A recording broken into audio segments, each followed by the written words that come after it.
March 15, 1956. Ralph's Restaurant, East 114th Street, New York.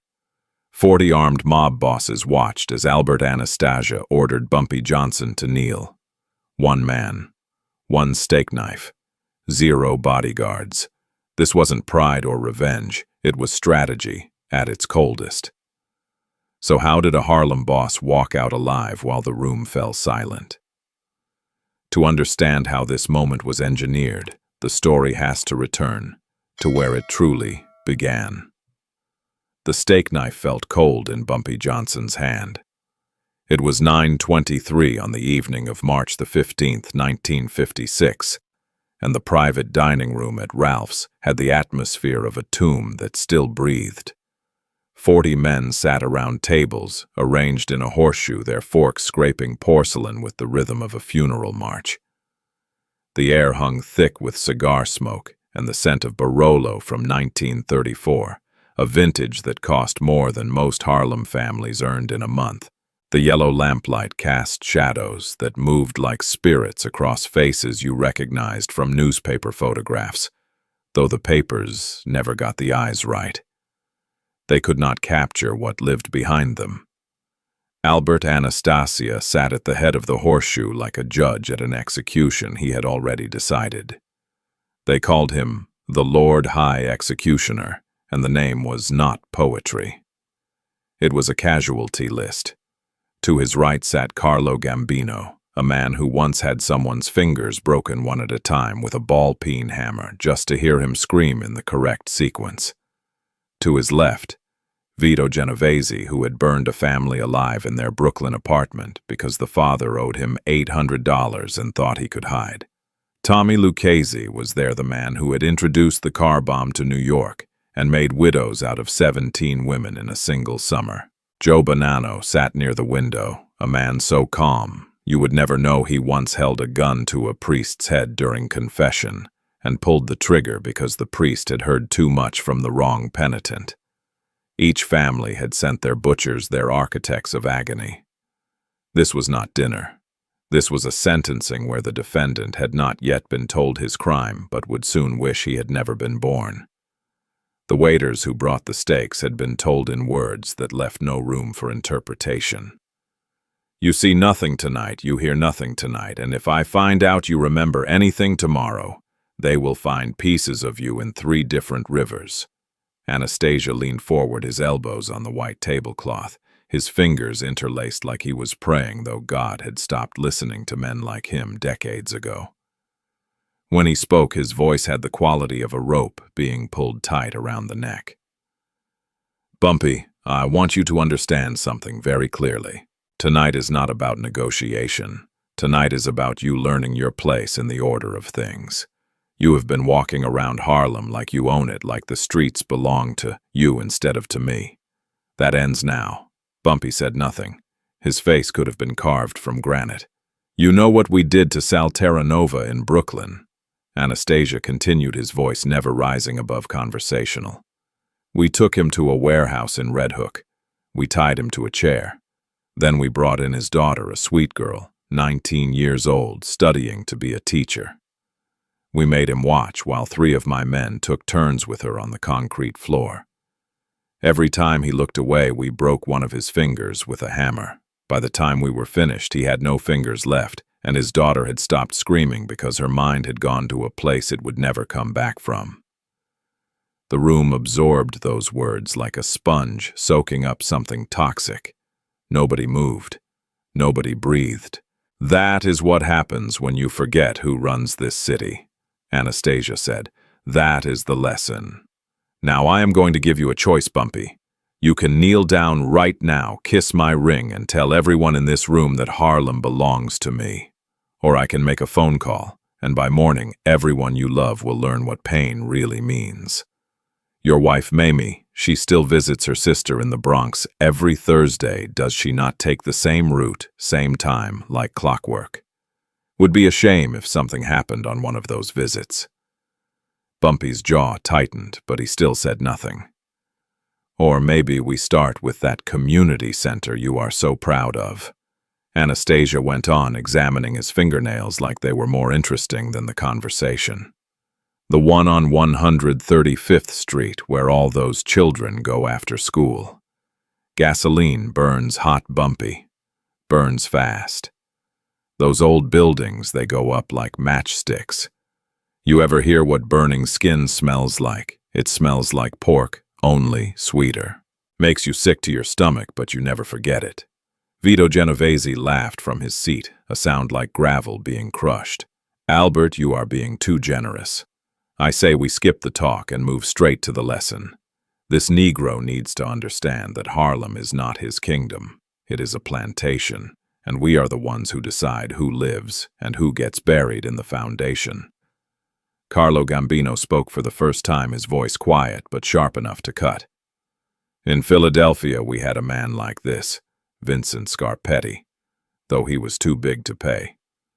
We burned his restaurant with 16 people inside. Chained the doors so nobody could leave. Then we took his son, a medical student, smart kid with a future. We broke every bone in both his hands with a tire iron. Took our time, made sure each finger shattered just right. The boy never held a pencil again, never held anything again except his own screaming. Tommy Lucchese added his piece, lighting a cigarette with hands that had strangled at least 4 men personally. Father, we made him kneel in the street in front of his whole neighborhood. Made him kiss the ring while his son watched with hands wrapped in bandages, soaking through with his own insides. The father ate a bullet 6 months later, could not live with what he had brought on his family.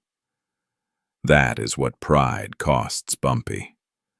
That is the bill, and it always comes due. The knife in Bumpy's hand caught the light again. Outside, the March wind rattled the windows. Inside, 40 men waited to see if the king of Harlem would break, or if they would need to teach him the old lessons about knowing his place in the world. Anastasia stood up slowly, walking around the table until he was directly behind Bumpy's chair. He placed both hands on Bumpy's shoulders, squeezing just hard enough to make his point. I am going to count to 10, Bumpy. When I finish counting, you will be on your knees in front of this room, or I will make that phone call, and everyone you care about will spend their last hours wishing they had never heard your name. 1, 2, 3.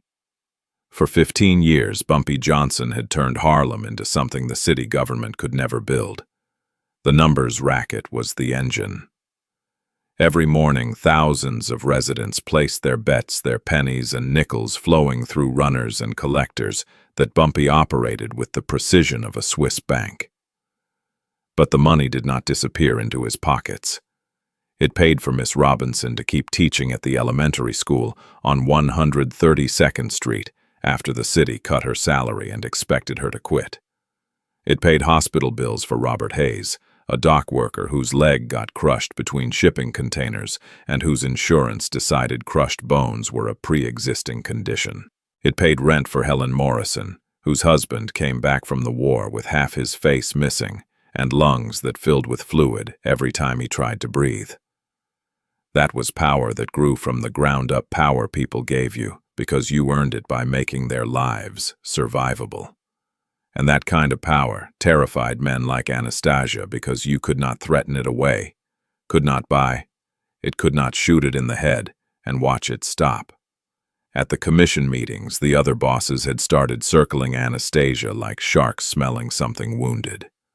Last month, Vito Genovese leaned back in his chair and said in that voice like gravel being chewed, Albert, how come my collectors in East Harlem pay your family a cut every week, but Johnson's collectors do not pay anybody anything? How come this Negro walks around like the rules do not apply to him? Tommy Lucchese had added his own blade. I heard Johnson told your boys to go back to Brooklyn before he had them carried back in boxes. Is that true, Albert? Because if it is, we got a problem. People are starting to think maybe you are not the Lord High Executioner anymore. Maybe you are just the Lord High, maybe. The table erupted in laughter that sounded like hyenas over a carcass. Anastasia smiled through it because showing anger was showing weakness, and weakness got you killed. When Bumpy's response finally came back through a runner too terrified to make eye contact, it was 3 words that might as well have been a declaration of war. Harlem doesn't kneel. There were lessons already written in scar tissue about what happened to men who thought they could operate independent. Sal Terranova in Brooklyn back in 1952 thought he could run his bookmaking without paying tribute. They grabbed him outside his apartment in broad daylight, took him to a warehouse in Red Hook that smelled like rust and rotting fish, tied him to a metal chair bolted to concrete. Then they brought in his daughter Angela, 19 years old, studying to be a teacher. What happened in that warehouse took 4 hours. When they finished, Sal had 9 broken fingers, both kneecaps drilled through, and a daughter whose mind shattered into pieces so small she spent the rest of her short life in an asylum, rocking and humming the same lullaby her mother used to sing. Sal lived, which was the point. He lived to show every other operator what resistance cost. "You understand what I am offering you here," Anastasia had said to Bumpy earlier that week when the invitation to dinner first arrived. The messenger was a kid named Paulie who looked like he might vomit on the sidewalk. "I am offering you a choice. You can kneel and keep your kingdom, or you can stand and watch me burn everything you built to ashes while you listen to the screaming." Bumpy had looked at the kid for a long time before answering. When he spoke, his voice was quiet, almost gentle.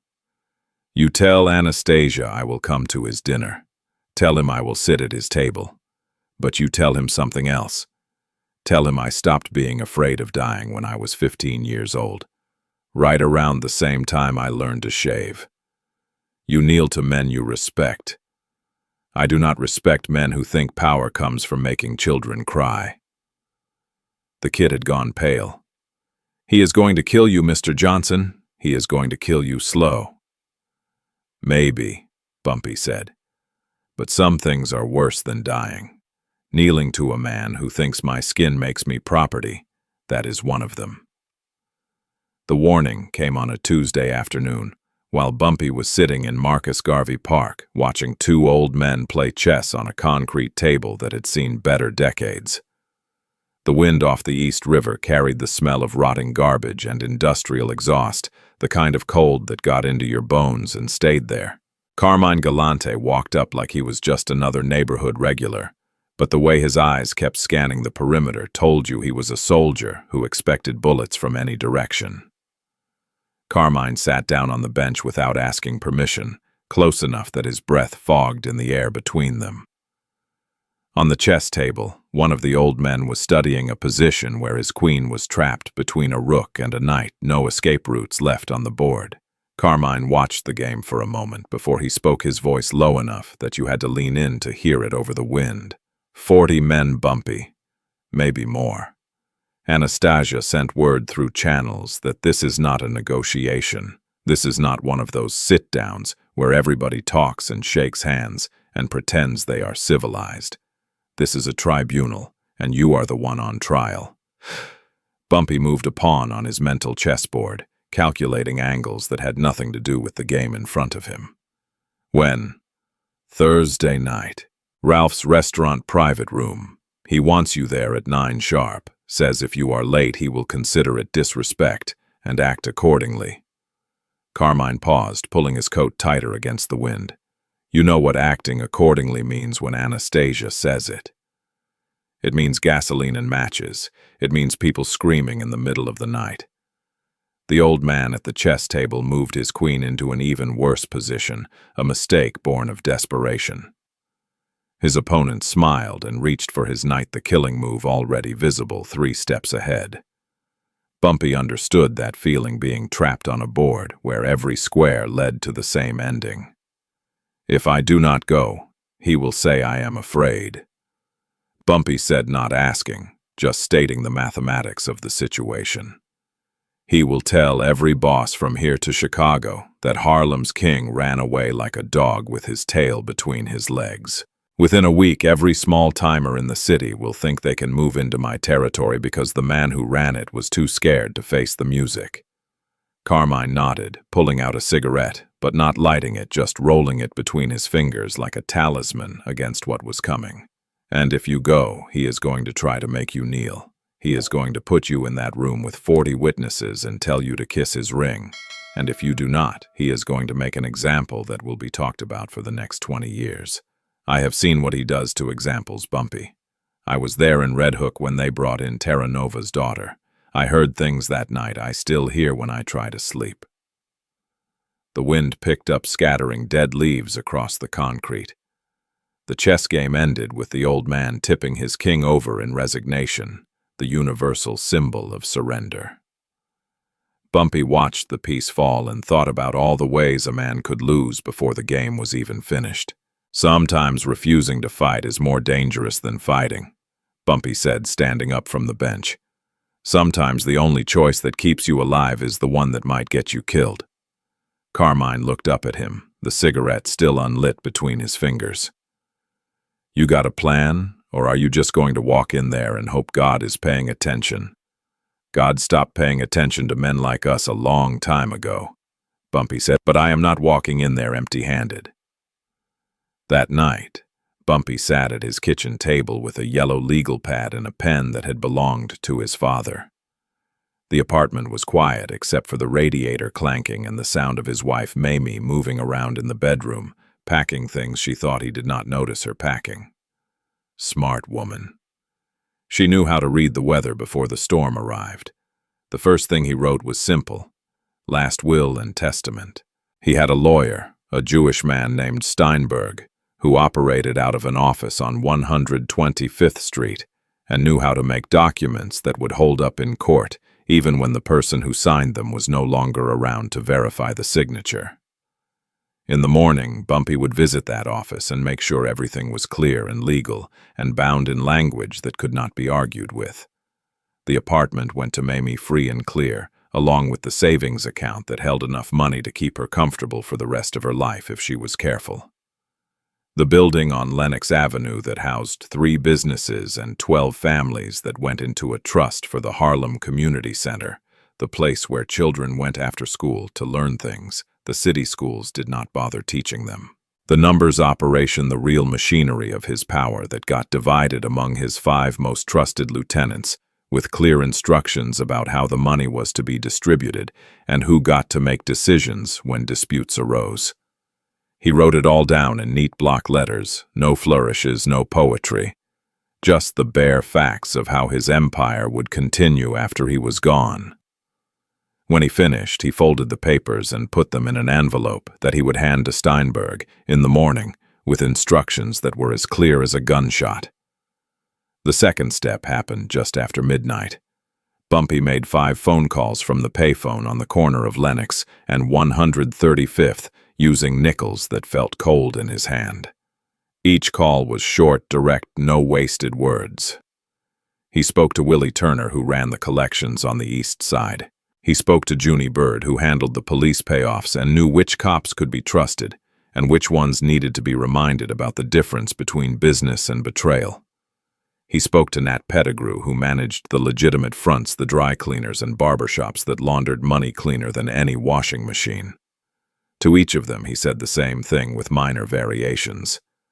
If something happens to me, you know what to do. You keep the operation running smooth, you take care of the neighborhood, and you do not let anyone from outside come in and change how things work. This is Harlem. We take care of our own. The last call went to Ellsworth Raymond, a young runner who was smart enough to be dangerous and loyal enough to be valuable. Raymond, I need you to remember something. If I do not come back from this meeting Thursday night, you go to Steinberg's office and you get the envelope I left with him. Inside that envelope is a list of names, addresses, and very specific information about certain arrangements that certain people would prefer stayed private. You understand what I am telling you? Raymond's voice came back shaky but solid. I understand, Mr. Johnson. You want me to make sure the right people know that information is out there waiting. That is exactly what I want, Bumpy said. You make sure everyone understands that if something happens to me, if my wife gets hurt, if the community center burns down, If anything at all goes wrong in ways that smell like revenge, then every piece of dirt I have been collecting for 15 years gets delivered to the right newspapers and the right prosecutors. Politicians lose their careers. Cops lose their pensions. Businessmen lose everything they spent their whole lives building. He hung up the phone and stood there in the cold for a moment, watching his breath fog in the streetlight.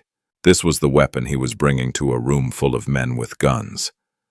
This was the insurance policy that might keep him alive, or might just guarantee that his death would cost Anastasia more than it was worth. Either way, it was better than walking in naked and hoping for mercy from men who did not know the meaning of the word. Wednesday morning arrived with sleet that turned the streets into mirrors, reflecting a sky the color of old bruises. Bumpy walked into St. Philip's Episcopal Church on 134th Street just after dawn when the building was empty, except for Father Morrison, a white-haired man who had baptized half of Harlem and buried the other half. The inside of the church smelled like incense and old wood and the accumulated prayers of people who had run out of other options. Bumpy walked down the center aisle, his footsteps echoing off the vaulted ceiling, and knelt at the altar rail. The wood was cold against his knees, cold enough that he could feel it through his pants, and the stone floor beneath had the temperature of a grave that had not been filled in yet. He did not pray for survival. Men like him gave up that particular request around the same time they made their first serious enemy. Instead, he prayed for will, for the strength to do what needed doing without flinching, without begging, without giving Anastasia the satisfaction of seeing fear in his eyes. He prayed that if he had to go down, he would go down in a way that meant something, in a way that would be remembered by the people who mattered. Father Morrison appeared from somewhere in the shadows, moving quiet for a man his age. He sat down in the pew behind Bumpy and waited the way priests learn to wait for confessions that might never come. "You are going to do something dangerous," the father said after a while, not asking, just stating what was obvious from the way Bumpy knelt there with his head bowed and his hands folded tight enough to make his knuckles white. "I am going to do something necessary," Bumpy replied without turning around. "Whether it is dangerous or not does not change the fact that it has to be done. There is always another choice, Ellsworth." The priest used his real name, the one nobody else called him anymore. "You could leave. You could take Mamie and disappear, start over somewhere Anastasia's reach does not extend, and leave Harlem to men who will bleed it dry." Bumpy shook his head. "Leave the people who depend on me to figure things out on their own when the wolves come through the door. That is not a choice, Father. That is just a different kind of surrender." The priest was quiet for a long time. Outside, the sleet rattled against the stained glass windows, like gravel being thrown by an angry child. "Then I will pray for you, son. I will pray that whatever happens tomorrow night, you come back as yourself, and not as something the world turned you into." Bumpy stood up, his knees cracking from the cold. "Pray that I come back at all, Father. After that, we can worry about the details." The third step of his plan required visits to people who owed him favors, people whose lives would become significantly more complicated if certain information found its way into the wrong hands. First stop was Councilman Edward Haynes, a man who represented Harlem in City Hall, and who had won his last 3 elections with money and organization that Bumpy provided. Haynes lived in a brownstone on Strivers Row, the kind of address that said you had made it even if everyone knew exactly how you made it. Bumpy knocked on the door just after 8 in the morning, early enough that Haynes was still in his bathrobe, coffee cup in hand, and yesterday's newspaper folded under his arm. The councilman's face went through several expressions when he saw who was on his doorstep, landing somewhere between fear and resignation. "Bumpy, what brings you around so early?" Haynes tried for casual, but his voice had the quality of a man who already knew he was not going to like the answer. "I need you to remember something," Eddie Bumpy said, stepping inside without being invited. "I need you to remember that if anything happens to me, there is an envelope with your name on it sitting in a lawyer's office downtown. Inside that envelope is a very detailed accounting of where your campaign money came from for the last 6 years, along with photographs of you and a certain young lady, who is definitely not your wife, enjoying each other's company at the Teresa Hotel. Haynes went pale, the coffee cup trembling in his hand.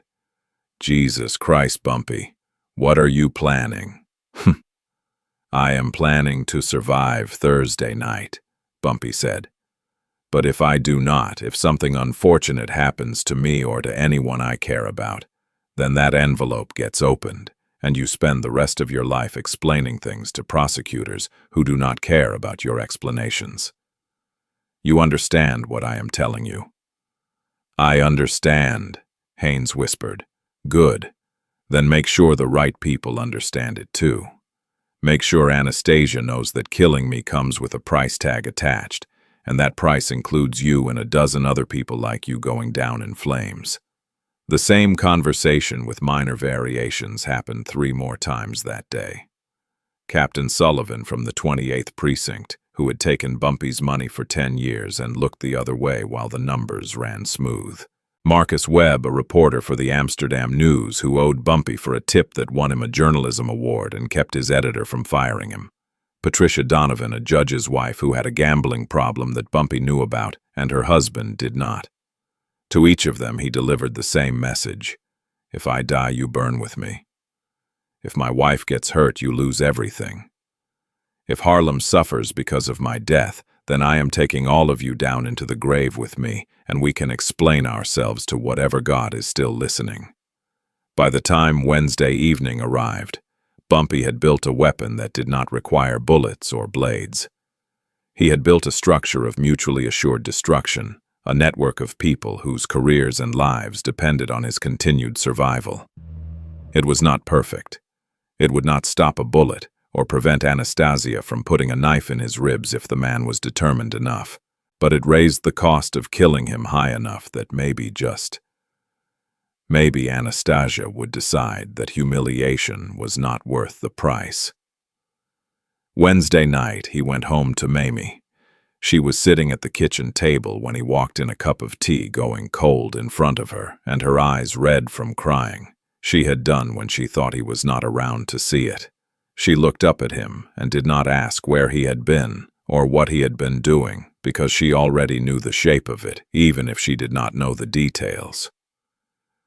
I packed a bag, she said quietly, just in case you need to leave fast after tomorrow night. He sat down across from her and took her hands in his, feeling how cold her fingers were despite the steam rising from the teacup. The man who comes back from that restaurant might not be the same man who walked out this door. I know, she said. I have always known that this day would come. I just hoped it would come later when we were older and had more time behind us. We have had 15 good years, Bumpy said. That is more than most people in this business get. That is more than I had any right to expect. She pulled her hands away and stood up, walking to the window that looked out over Lenox Avenue. The street lights were coming on, turning the sleet into diamonds that fell and shattered on the pavement. When you walk into that room tomorrow night, you remember something for me. You remember that you are not just one man. You are everyone in Harlem who depends on you, everyone who believes that the world can be different than what the people with guns tell us it has to be. He came up behind her and put his arms around her waist, feeling her lean back against him, like she was trying to memorize the shape of his body in case she never felt it again. They stood there for a long time, watching the city move beneath them, and neither of them said what they were both thinking. Real power begins when you accept losing everything. Real power is walking toward your own end with your eyes open and your back straight, knowing that some things matter more than breathing. That night, standing in his kitchen with his wife in his arms and a city spread out below him, like a kingdom he had built from nothing, Bumpy Johnson understood that he had already won the only fight that mattered. Tomorrow night would just be the paperwork. The private dining room at Ralph's was arranged like a horseshoe, and Bumpy Johnson sat at the center of the curve with his back to the wall, and no exit except through 40 pairs of eyes that watched him the way wolves watch a wounded deer. The tables formed a perfect semicircle of judgment, each seat occupied by a man whose hands had ended lives, and whose presence here tonight meant they were willing to end one more if the order came down from the head of the table. The steak in front of him was cooked rare, the center still weeping fluid onto the white porcelain, and Bumpy had not touched it since the waiter placed it there 20 minutes ago. His knife lay beside the plate, the blade catching reflections from the yellow overhead lights, throwing small crescents of brightness across the tablecloth, like pieces of a moon that had shattered and fallen to earth. He picked up the knife slowly, feeling the weight of it, the balance, the way the handle fit his palm, like it had been made for this exact moment. Around the horseshoe, conversation had died to nothing. Forks no longer scraped plates, glasses no longer clinked. The only sound was breathing 40 men inhaling and exhaling in a rhythm that felt coordinated, like they were a single organism waiting for the signal to strike. Vito Genovese sat 3 seats to the left, his face expressionless except for his eyes, which held the kind of patience you saw in executioners who had learned that good work could not be rushed. Carlo Gambino was directly across from Bumpy, his hands folded on the table in front of him, fingers interlaced so tightly the knuckles had gone white. Tommy Lucchese was finishing a cigarette, the smoke curling up toward the ceiling in lazy spirals that seemed obscene in the tension of the room. Joe Bonanno sat near the door, positioned so that anyone trying to leave would have to go through him first, and the bulge under his jacket said he was prepared for that possibility. These were not men who came to dope dinners unarmed or unprepared. These were men who had survived decades in a business where survival meant always being ready for the moment when conversation turned into violence. Anastasia stood up from his seat at the head of the horseshoe. He moved slowly, deliberately, walking around the outside of the tables, until he was standing directly behind Bumpy's chair.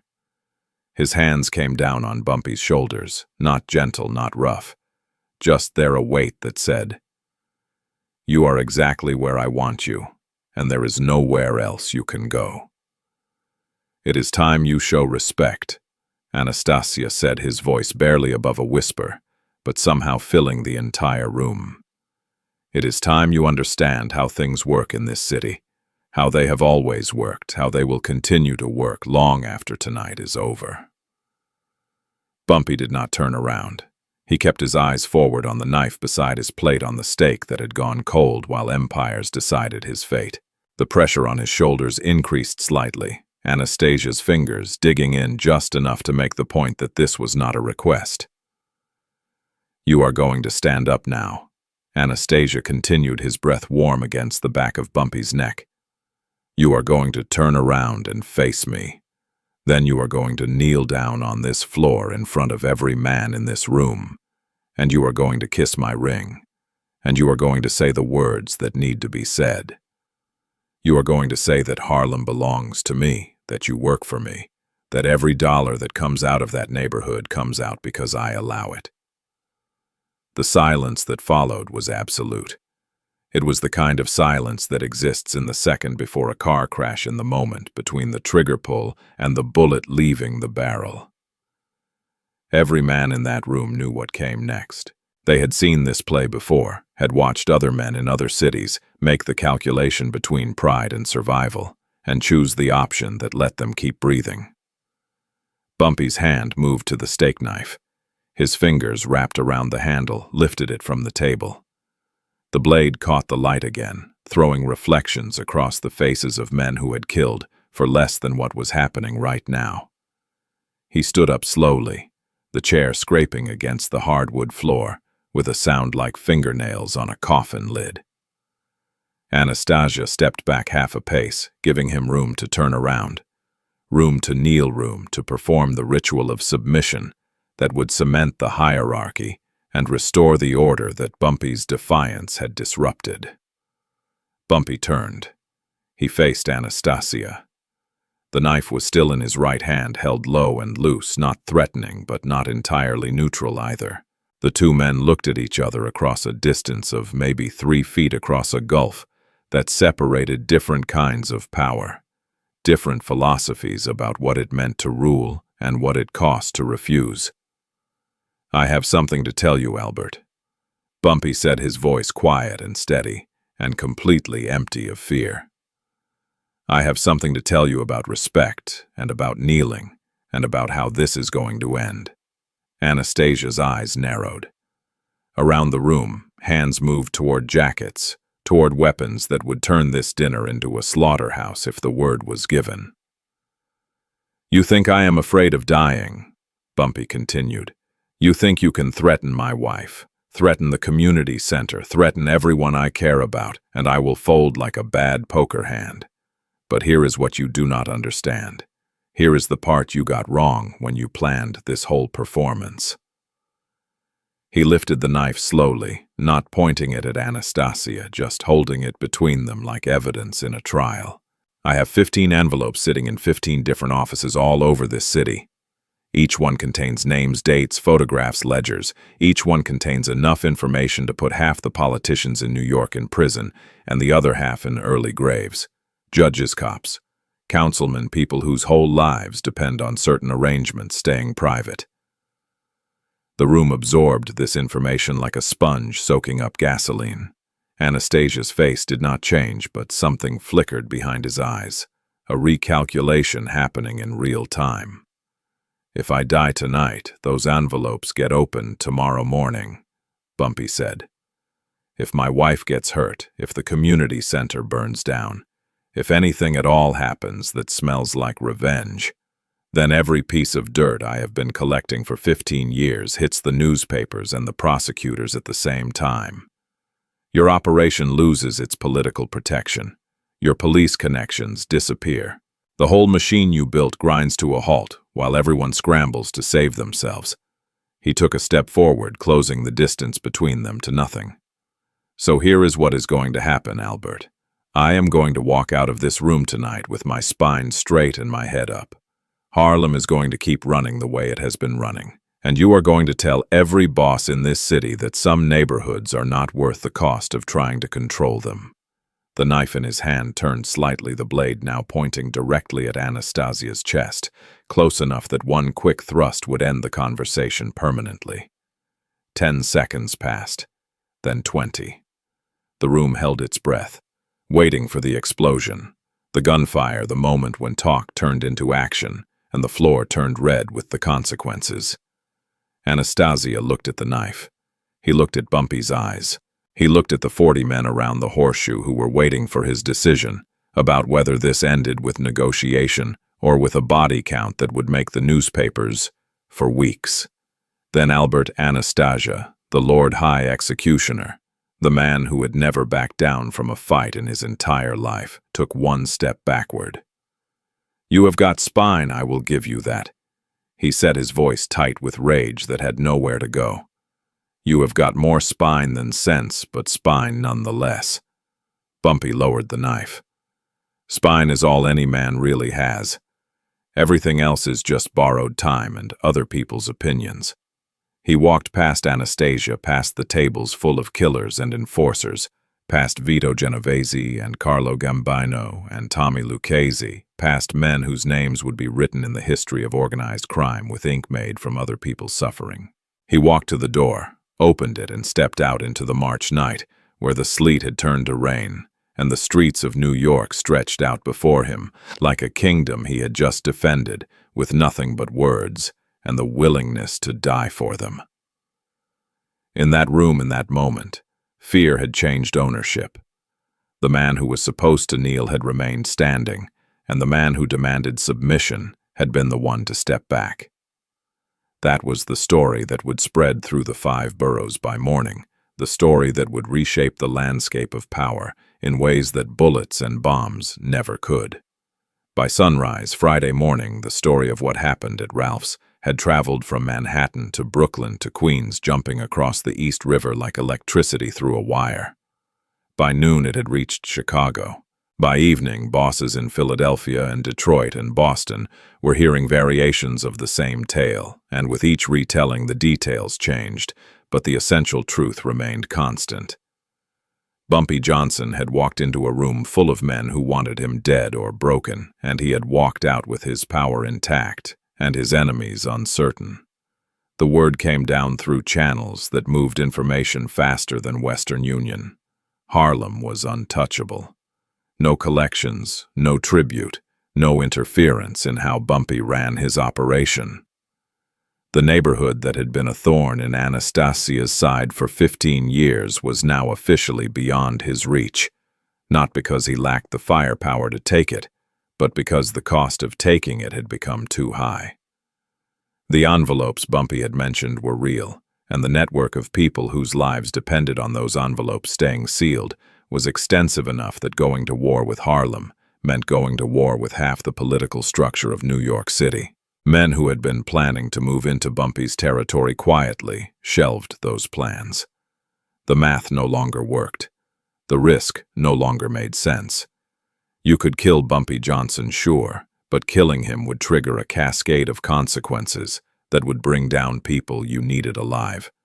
People whose protection kept your own operation running smooth.